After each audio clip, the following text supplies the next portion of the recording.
as long as I'm Iranian, the work would be Iranian. It's the TED Radio Hour from NPR. I'm Manoush Zomorodi. My guest today is Shirin Neshat, perhaps the most famous Iranian artist in the world. Her most recent exhibit is called The Fury.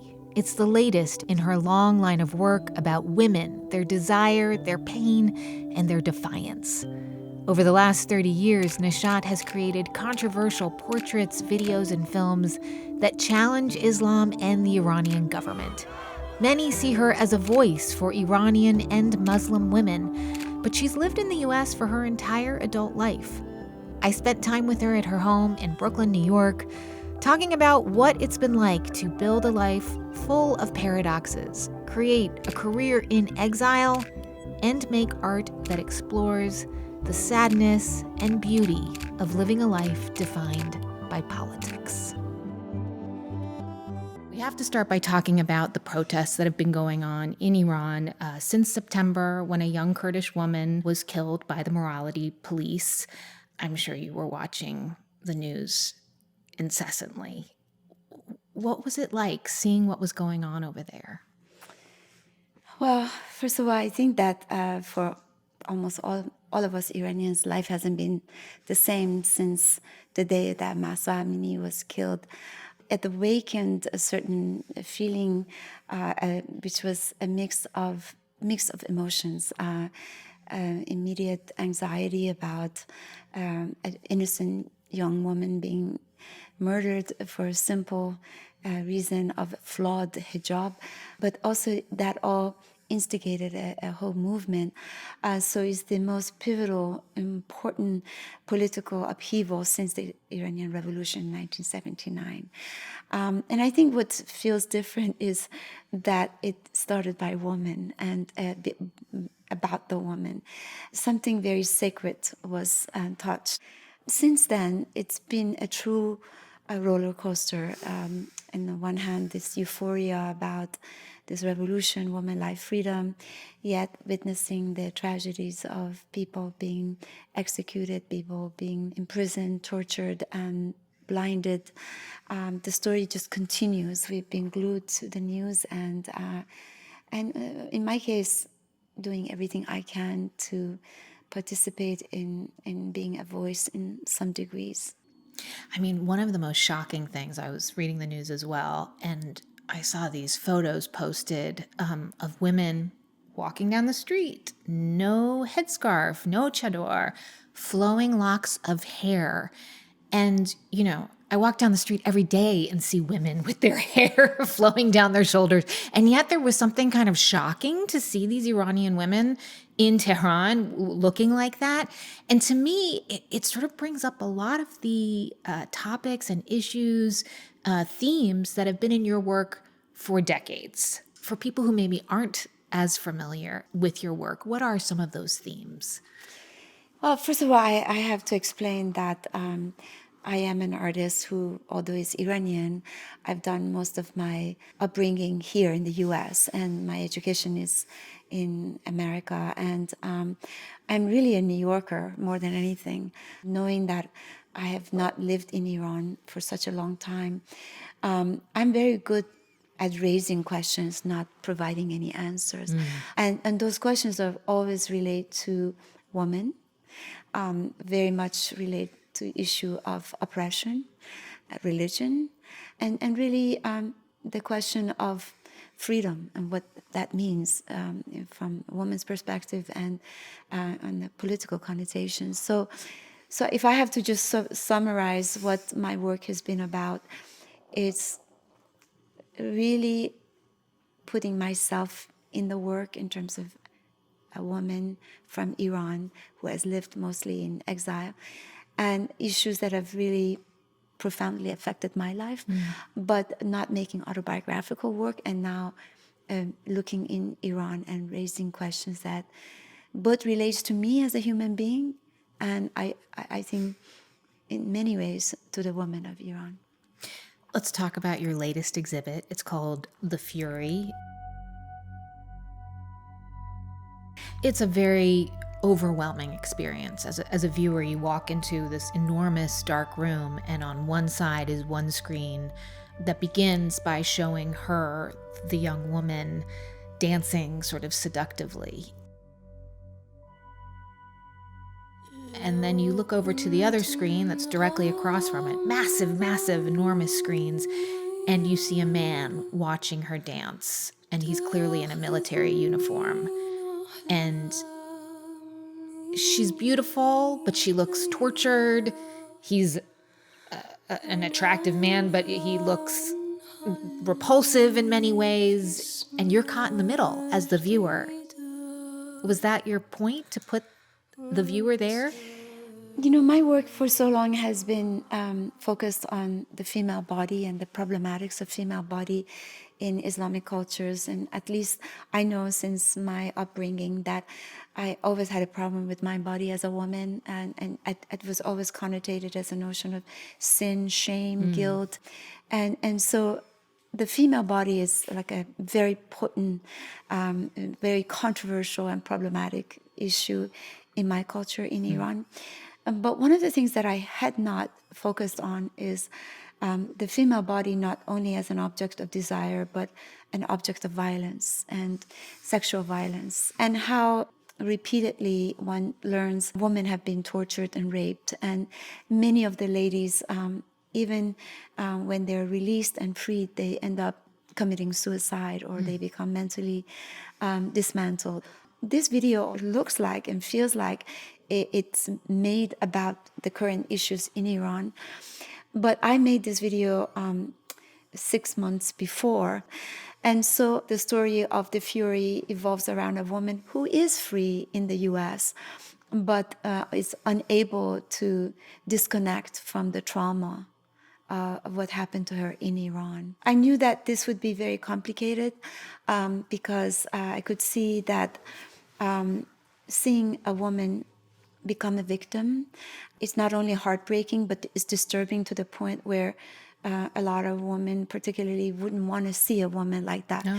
But Mahsa Amini was a victim. The women who are raped in prison are a victim. There's no going around it. And I think the agency comes in us recognizing the fact that there are things like this being done and the women are victims. But it is our task and our role to understand that we can revolt against such actions. There's also another room where you have portraits of women. Some of them are done in a style that we've seen you do before, which is large, black and white. And then as you step closer to the woman's face, you see that very small script is written over it in Farsi. Can you talk about that? The images of the photographs, you have at once images of women who are very defiant, very dignified and standing very tall with their naked body and very proud and beautiful, really, no matter what age they are, or what size they are, where they come from. And yet you have images of a woman who have been bruised and sexually assaulted. And so the writing I took from the poetry of the beloved Persian poet Furugh Farrokhzad. She talks about the female body in the same way that I would like to talk about it. Again, the notion of sin and guilt and shame and that all that we feel as Iranian women. There's a lot of metaphors being used. There's one that says, I feel sorry for the garden, the garden being a metaphor for woman. No one is thinking about flowers. No one is thinking about the fish. No one wants to know that the garden is slowly dying, that the garden slowly forgetting its green moments. But this exhibit is different, right? Because it's not just Iranian women who you're photographing. That's right, yes. Does it mark a sort of passage for you?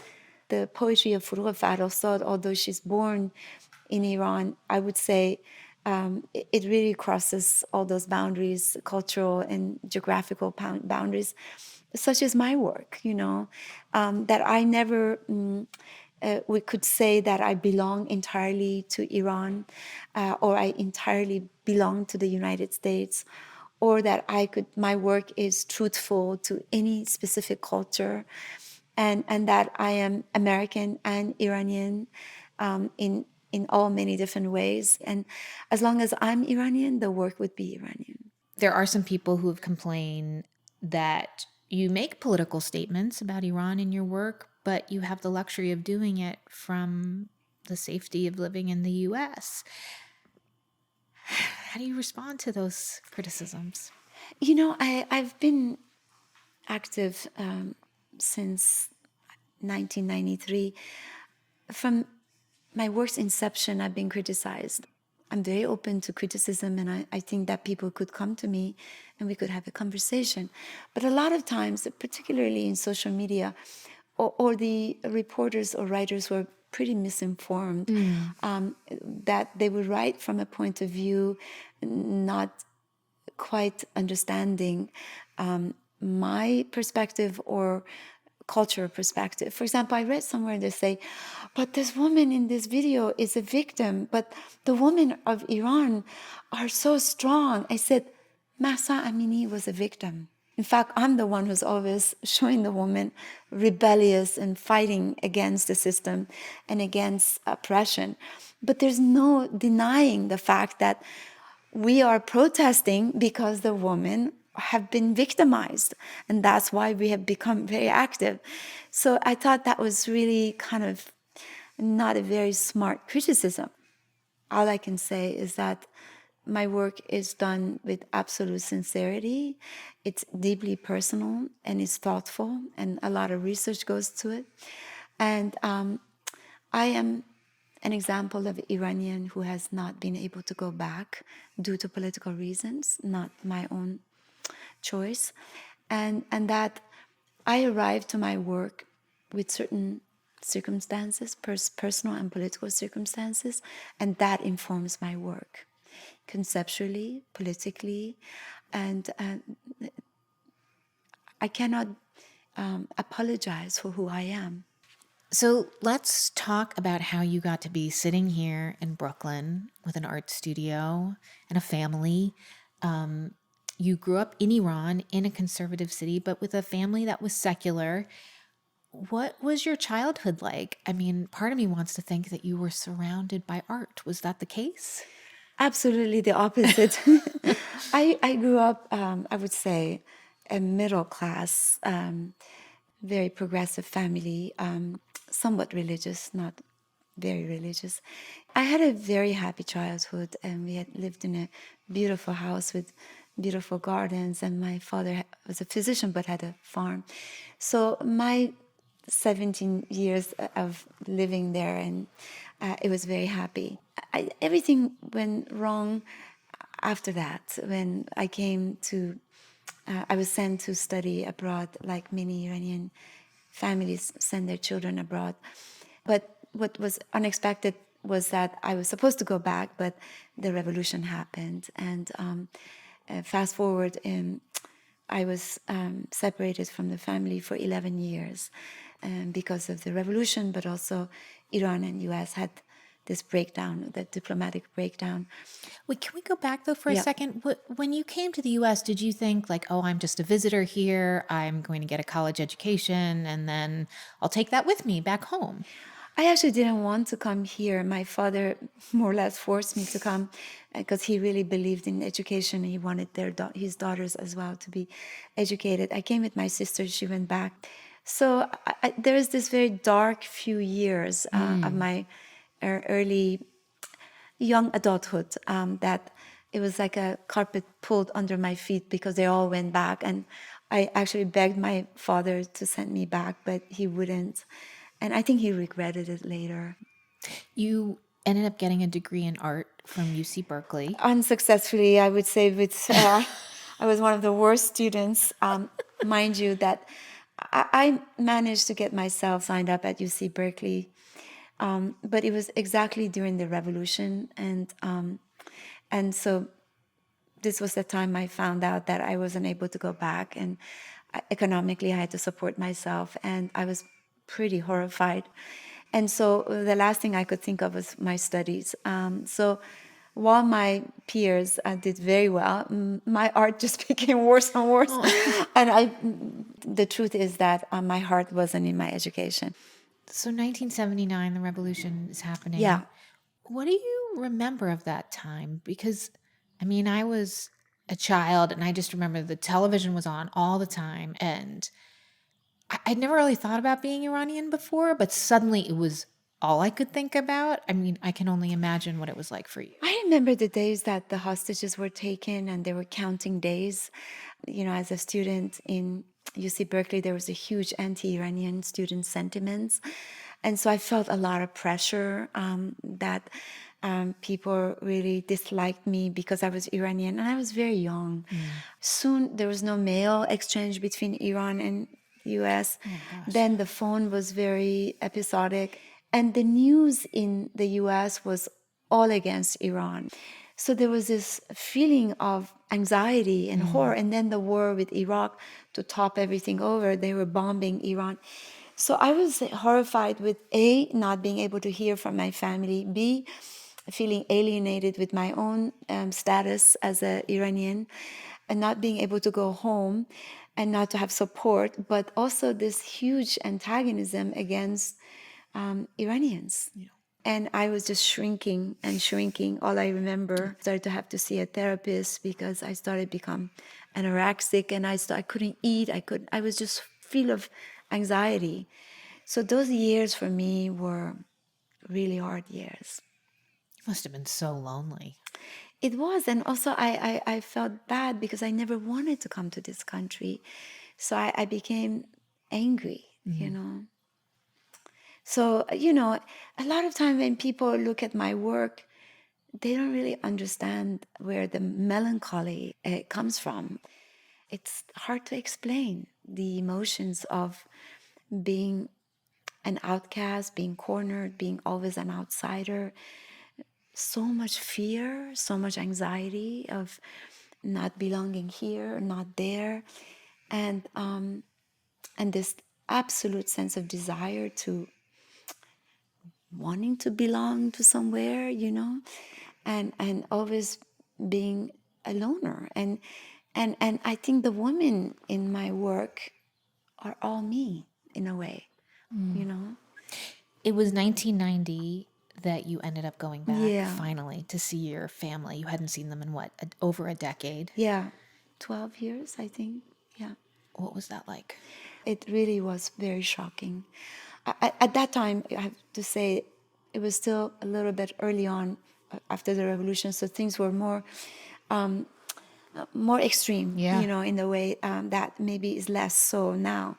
But for me, in the personal level, to see my family who were so cosmopolitan, and my mother, my sisters, so, you know, Europeanized, and now not only on the physical level with the hijab, but also how they've been transformed as people, you know, how their priorities had changed, and how they have managed to survive the hardship of the revolution, but also the war with Iraq, and have been isolated, not able to leave the country.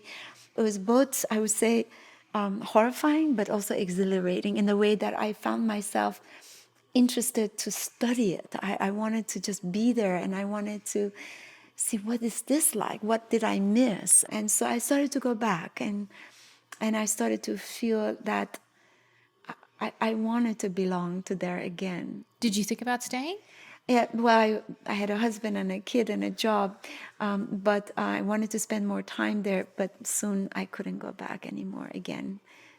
So it was not even a question. It was not possible. It sounds like in some ways the world that you knew before when you were a child, you almost had to bury it. Like it was gone. Yes. And that must have been very disorienting. And it still is. I mean, so many of us have lived in the state of nostalgia for so long, and we've had to, at some point, it's so painful that we've had to bury it. We've had to force ourselves to disconnect and not live the rest of our life in this state of memory and nostalgia. I cannot describe And so I have a 93-year-old mother that I speak with every day, and she's on her very last chapter. And I've always had this dream of finally seeing her, and I know I won't. It's impossible. And it's like those painful, basic, painful thoughts. We just don't allow it because it's too devastating to live with that every day. So a lot of my work has been about the desire of starting over again, and how is it possible. And it is, this is a reality of every immigrant, but for people like us, who it's, because of political reasons, it's especially painful. So I get very angry when people say things like, oh wow, she hasn't lived in Iran for so long, what does she know? She's just doing it because people want to see this kind of work about Iran. She shouldn't even have the right to talk about Iran.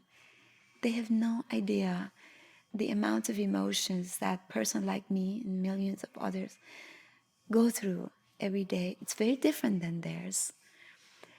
It's not a fresh wound like they have. It's an old wound, but it's still fresh because my mother is living. So a lot of this, what I'm telling you, is informing my work. So when was the last time you were back? I was back in 1996. It's a Not very long time. since. No, I haven't been back. I meet my family occasionally in other countries, in Istanbul or in Dubai or in Europe, but I haven't been back. You gave a TED Talk in 2010, and in it you say, politics don't escape people like you. And I guess it makes me wonder, have you ever wished that you could make art that didn't feel so laden with this heaviness, this sadness? The course of my life has always informed my work.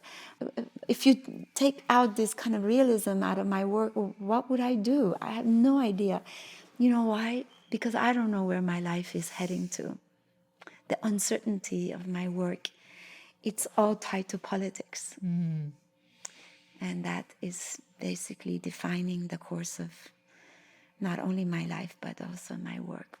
So that unpredictability applies to you. Absolutely. Where I think that for a lot of artists, it's a choice.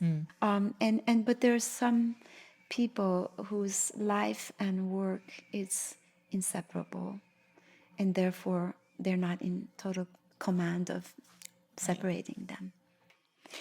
Can we go back to when you returned to the U.S. after your first visit back to Iran in 1990? Something creative was set aflame in you. I started reading a lot of books. I was starting to interview a lot of my friends who had been there during the revolution. And it became this journey of learning about what happened in Iran while I was gone. I became obsessed with the subject of martyrdom, which was shahadat, which is a core of the... It's a subject that became almost institutionalized during the Iranian Revolution, and where women and men were encouraged to participate in the military and go to war with Iraq, etc. To make the story short, I decided to focus as my research on the subject of martyrdom.